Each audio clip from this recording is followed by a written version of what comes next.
Welcome to the Read, Talk, Grow podcast, where we explore women's health topics through books.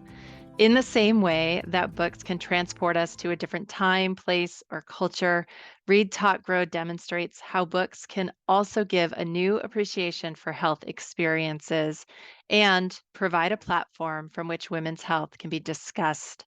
At Read, Talk, Grow, we use books to learn about health conditions in the hopes that we can all lead happier, healthier lives.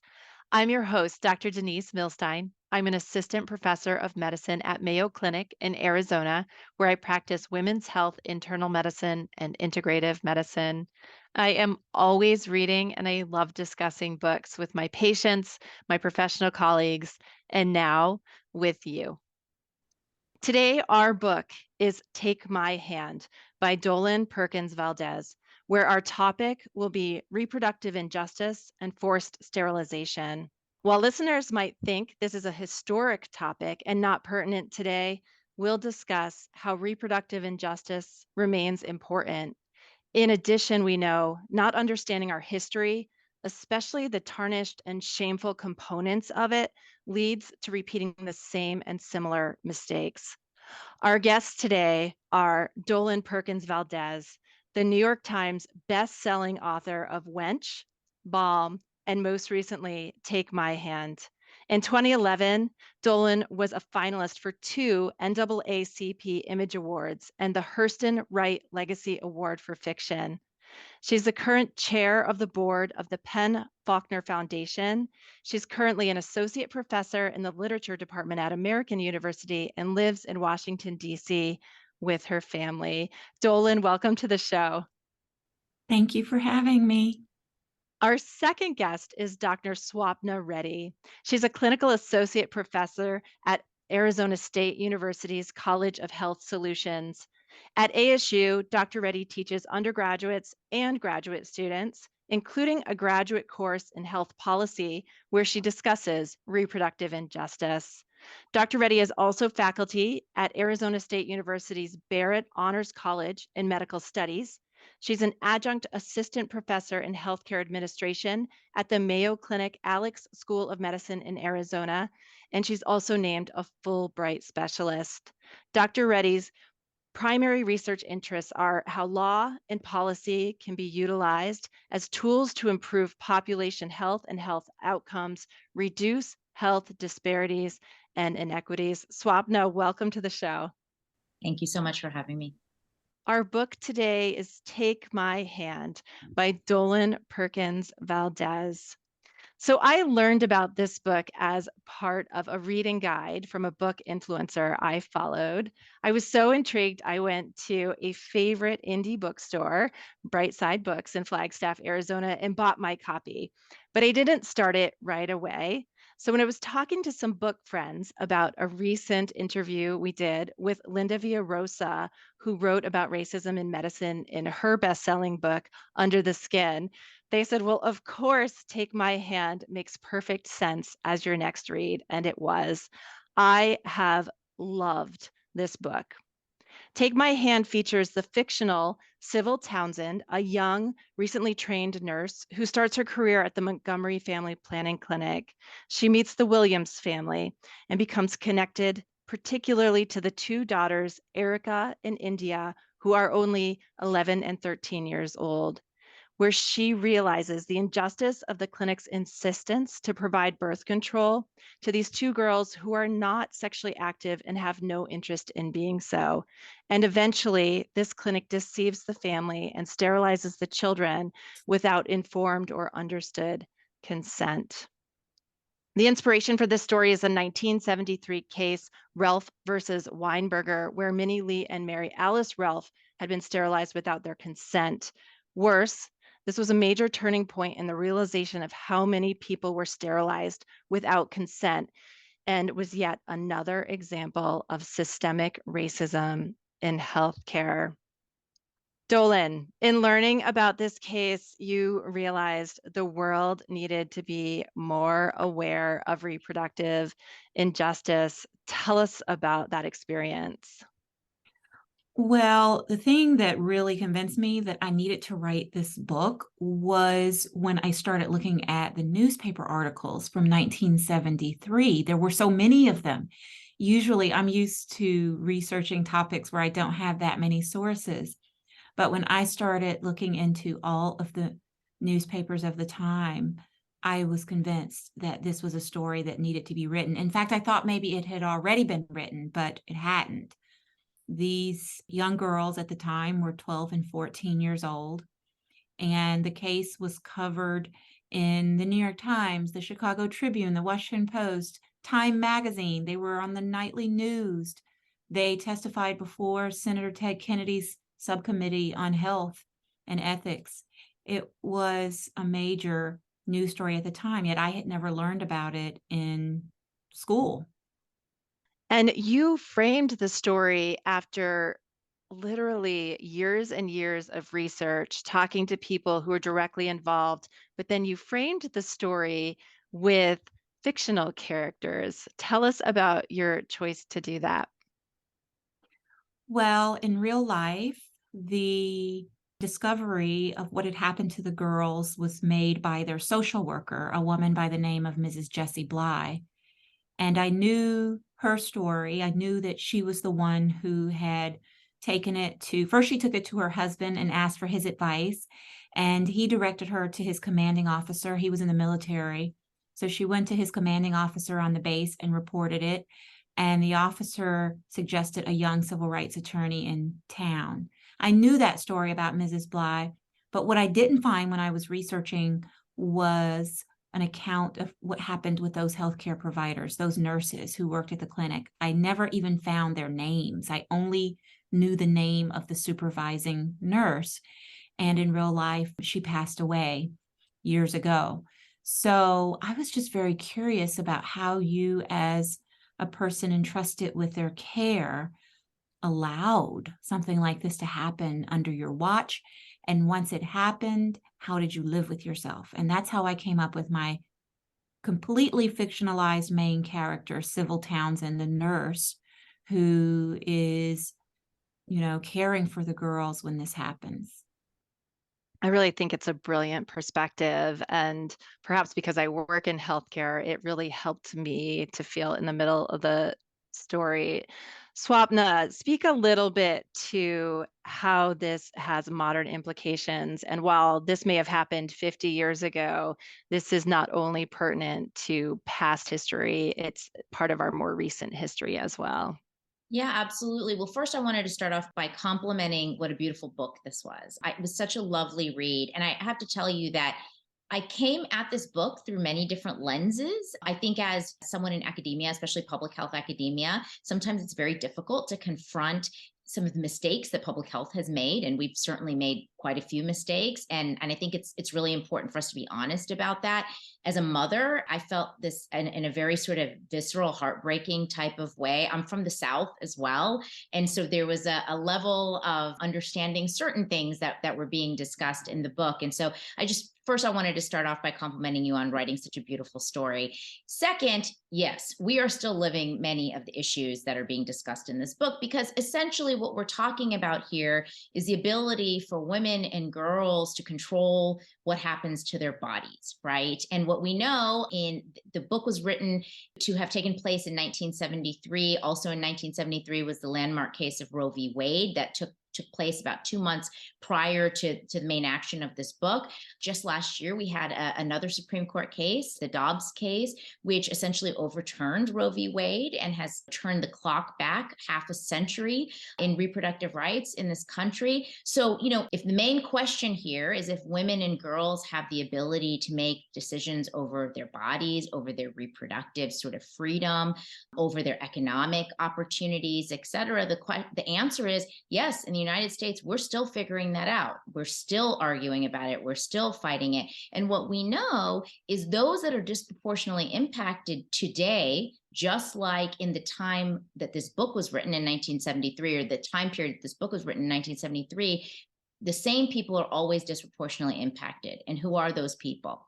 Low income, women of color, and also those with different abilities are marginalized, don't have too much agency, and usually decisions are being made on their behalf, especially as it concerns their reproductive freedom. And I think what's really fascinating about the story and something that's under discussed is when we talk about reproductive rights, we're not just talking about the right to not have a child, but we're also talking about the right to reproduce. And that's a piece of the reproductive justice discussion that I think is under discussed. But yes, absolutely, this conversation is alive and well for all of us today as well. Wow, that is a lot that you've just said there. And you're so right that in recent years, we have seen this be re-challenged. Dolen, what are your thoughts about those comments? Well, I'll tell you, when I started writing this book in 2016, that was 3 Supreme Court justices ago. I had no idea that the book would come out 2 months before the Dobbs decision. I remember struggling with my main character in the book terminates a pregnancy, and I remember struggling with whether or not I even wanted to include that.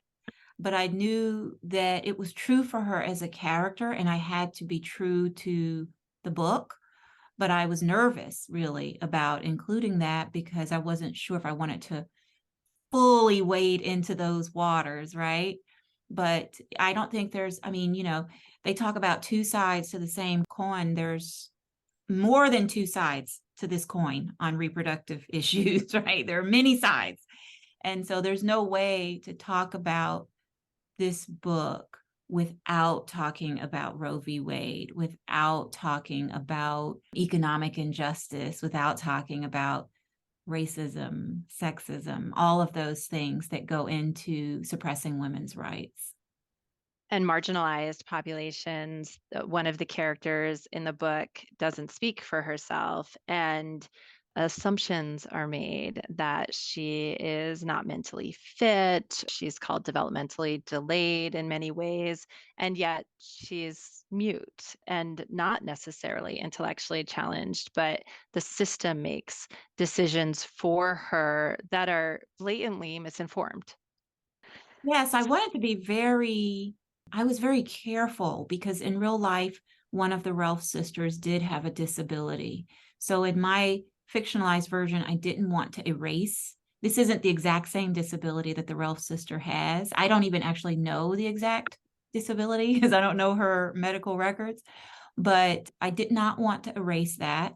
And I wanted to be very, very careful in how I depicted it so that she was, more than a disability, that she was a child, that she was a person, that she had passions and loves and likes and dislikes, and to even question people's assumption that a disabled person cannot be a parent, right? I also want to sort of push at that. That's why I say there are so many sides to this coin. There are a lot of different things that we need to be asking ourselves. One of the things I love about having this in fiction is that you do give us some light moments, even though this is obviously a serious and a heavy topic. Thinking of the sisters going to Kmart for the first time and riding the horse with the coins. I love how you weave in these moments of just real people. You've really made these characters that are complete, not only about the issue. I wanted to just jump in there and mention I really loved these moments that illustrated the humanity of the girls, right? And the humanity of the community, because so many of these decisions and that were happening at the federal level, these decisions that were happening were this was state sanctioned sterilization, right? And you can do that when you don't see the folks that are being sterilized in their full humanity, right? When we don't recognize the full humanity of those that we're imposing these rules upon, it's easier to do things like state sanctioned sterilization, not receive full consent, not see folks as full humans. So I really appreciated these small moments in the book that fully illustrated the humanity and reminded us of the humanity and reminded us that these girls were girls. They were children. They were children, and they were fairly innocent children. They hadn't seen much of the world. They hadn't seen much of life. And I think it's critical to remember that, because so much of that piece was removed from the way that not only federal government, state government, but even the clinics, all of these decisions were made in a way that did not recognize the humanity of those that the rules were being enforced on. You said something I think is really important, and I want to just highlight it, Swapna, about consent to care. So the grandmother and the father in this story did mark a paper giving consent to treatment, but it's clear they don't actually understand what they are agreeing to. Can you talk a bit about the importance of consent to care and what it means when you're just signing papers blindly Yeah, or under pressure even? absolutely. I mean, that's why we have the fairly stringent informed consent laws that we have right now. It's because we've had hundreds and hundreds of years, not just in this country, but globally, of not performing informed consent, not providing true informed consent before we are administering treatments, interventions, et cetera. And why is that important? Because it's really important, if you're about to undergo something, to first of all understand what it is that you're undergoing, have full information about what it is that you're undergoing, know the risks, know the benefits, and have somebody speak to you very honestly, and make sure that, especially if someone is young, if someone is uneducated, if someone does not have the ability to understand that language, that we're able to provide that information in a way that they can. And we've had to go through lots of trial and error in this country, especially in our legal system, to figure out what that looks like. But it's incredibly critical, especially for folks that are, as I mentioned, the same folks that are disproportionately and negatively impacted when there's not true informed consent. And who are those people?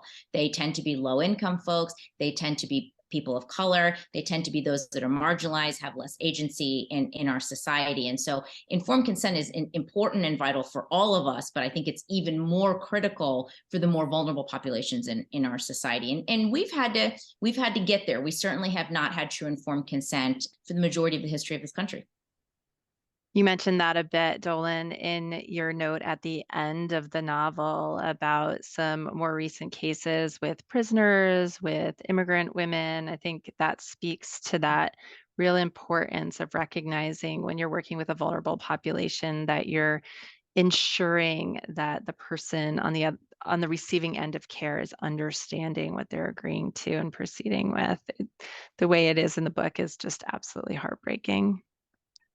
Let's revisit the topic of racism in medicine. So, in the book, right after the procedure has taken place, Sybil is thinking, and she says to herself, "Now you know how some white folks feel about Black bodies. They think we can tolerate pain better than them. Some of them even thought syphilis couldn't kill us." This is so important because there is systemic racism in how people of color are treated in medical care, that I think those of us not in marginalized populations just assume we're all getting the same level of care, that our pain is being treated, that assumptions are not being made about us. This must have been so painful to write, Dolen, but tell us about the ways that racism impacts care and what you learned as you were researching this book. Well, you mentioned Linda Villarosa's book, Under the Skin, earlier, and I read that with great attention, of course, after my book came out already. But she does such thorough research on that very thing, that belief in Black bodies being able to tolerate pain. When I was researching this, I read about Dr. Marion Sims, who many call the father of modern gynecology, and how he was performing these very painful operations, surgical procedures on enslaved Black women without any kind of pain medicine, developing, his vaginal fistula techniques. So I know that there is a real documented history there that continues to this day, as Linda points out in her book. It's very painful to read about, and it also has been, to be honest with you, painful. I've been talking with a lot of book clubs, which are typically mostly women, and talking to women about how their complaints at the doctor's office are ignored or unheard, and how We've discussed the whole Serena Williams incident where she kept warning her doctors and they weren't listening. So I think there still work to be done for the medical community to make sure that they're really listening, particularly to women. And I hear it not only from women of color, I also hear it, frankly, from white women as well, that they don't feel heard. It's just really important for all of us to recognize each other's subjectivity and even to make the person feel heard. Even if they are being heard, they also have to sort of feel heard, That has been a reckoning, I think, with people I've been talking to across the country, hearing these intimate stories of their experiences in a medical setting. Yeah, I just wanted to add to that. That book is beautiful, by the way, also really powerful. But even as recently as within a decade, studies that poll medical students on pain tolerance have actually found that there's medical students that still believe that Black people have thicker skin. And because of that thicker skin, they can tolerate more pain than their white counterparts. And if you take a moment and think, okay, so these tend to be younger folks that are part of what's considered sort of the wokest generation in the history of the United States, right? Definitely the most diverse generation in the history of the United States.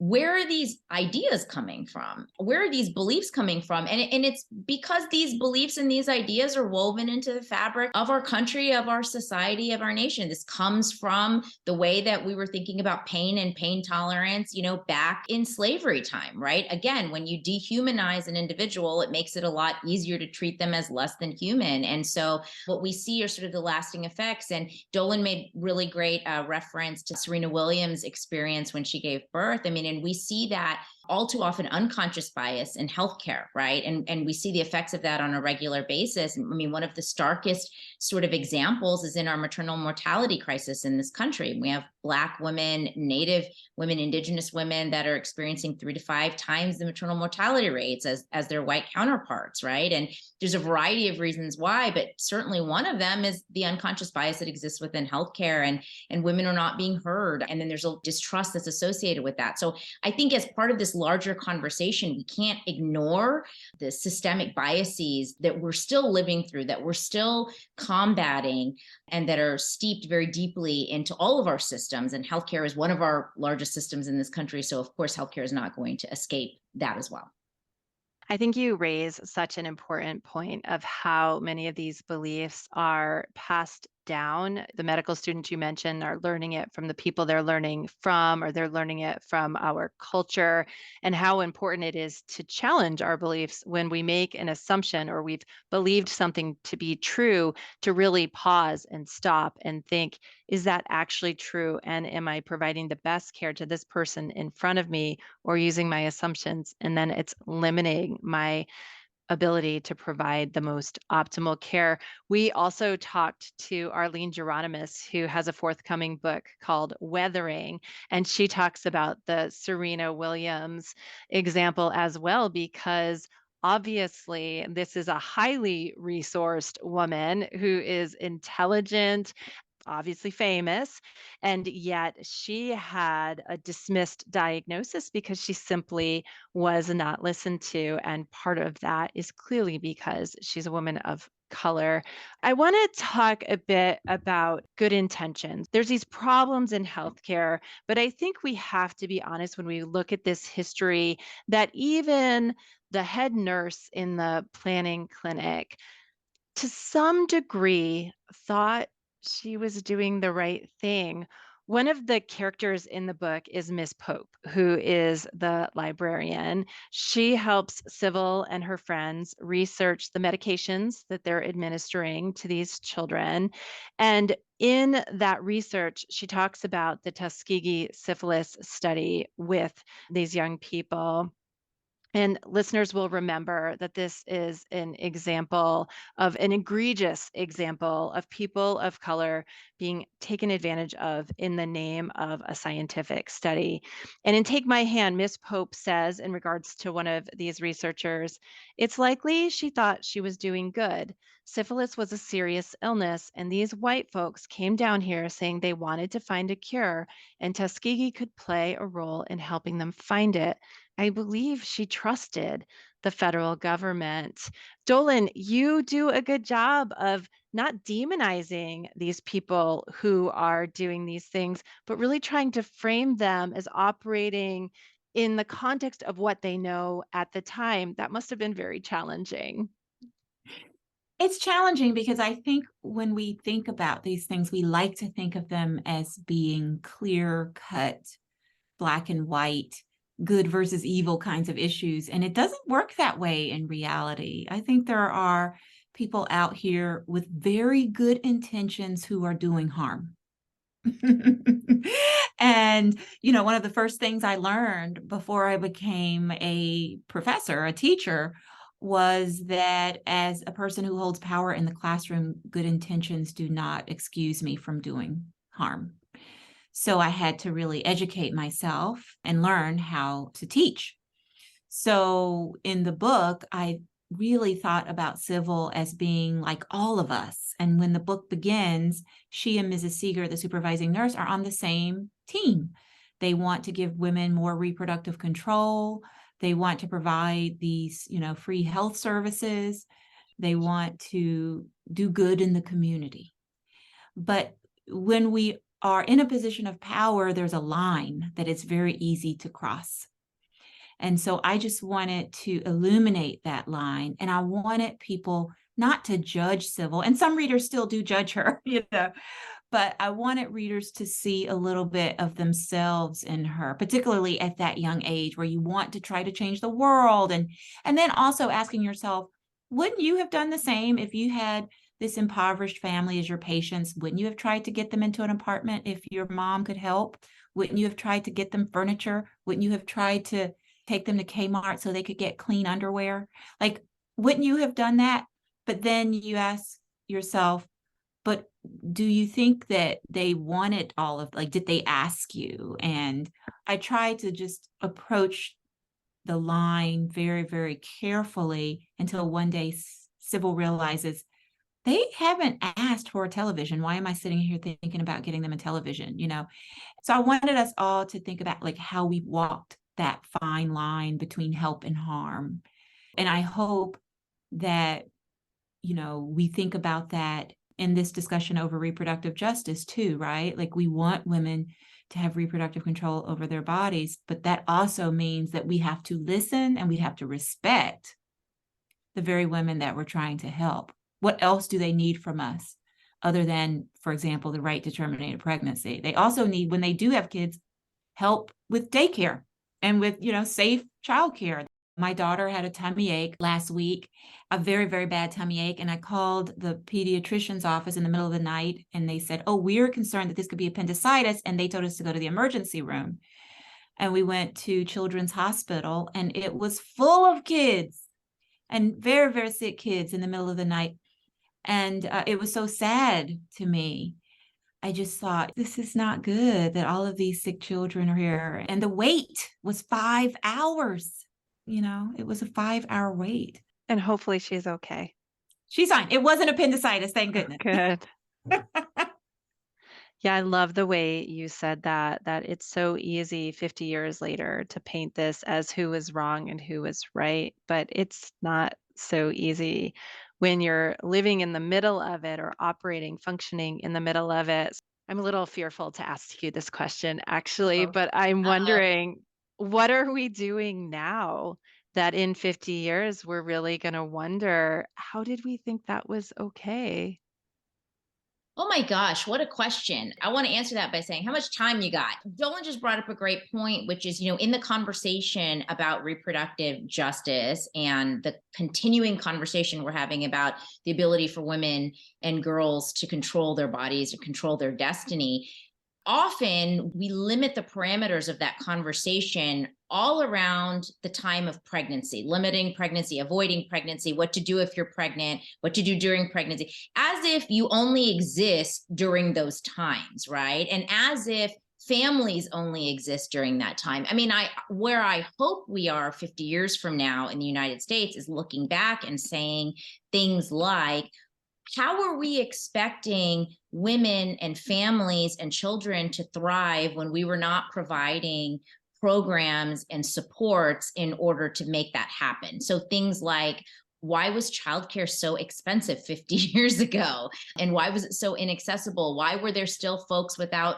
health insurance 50 years ago in the United States? Why was it so difficult to access affordable, comprehensive health insurance? Why was there so much disparity in the type of education that we had? Why did it depend what state you lived in terms of what type of rights you had as a woman? I hope that those are the conversations that we're having 50 years from now, because those things are not happening anymore.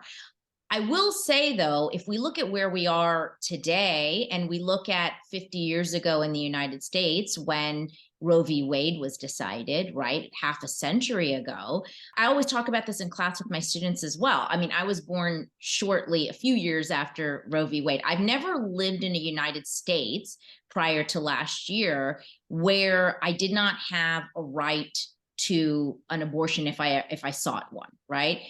I've been around a minute. So I've had now I'm kind of on my second generation of students that I teach, right? And so if I think of sort of millennial students, they've never been alive in an America where that was not available to them. And often I think a lot of that gets taken for granted. And then I look at my kind of current students in college, and also I have a 15-year-old daughter.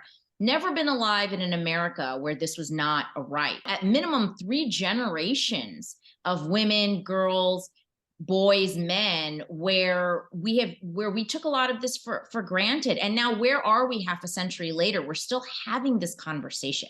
And so I would hope that 50 years from now, we will have figured some of this out, recognize the humanity and the injustice in a lot of this conversation, recognize who's disproportionately impacted, and made decisions, again, not just around the parameters of pregnancy and childbirth, but really trying to support women, children, families as a whole, and being honest about what that takes. My answers are so long. I'm so sorry. I just can't stop talking about this. So I'm so sorry. Well, it's because these are important topics. And I think you're absolutely right that women are often categorized as these fertile vessels, and outside of pregnancy have not been particularly interesting to medicine. And we're seeing that change, thankfully, but there's a lot of room to grow and in order to treat women well through medical care, through health care. For our listeners who think that we have talked about all of the issues in this book, I want to comment that Dolen goes so far as to talk directly about abortion and healing the grief from abortion. She touches on depression. She touches on weight issues. She touches on how women appear as they age. There are so many layers to this book that we have barely scratched the surface of.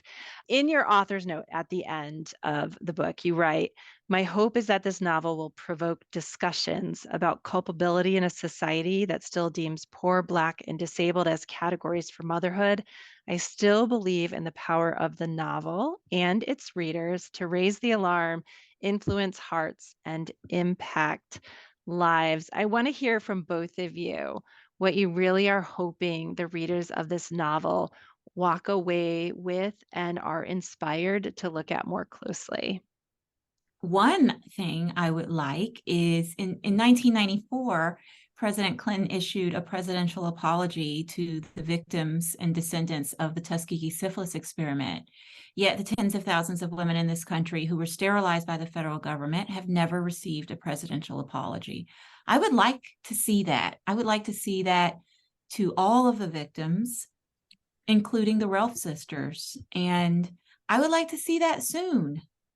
That's one thing I would hope that we can collectively, I always say, if there's anyone here listening who can help me make that happen with ties to the White House, I think that it's beyond overdue.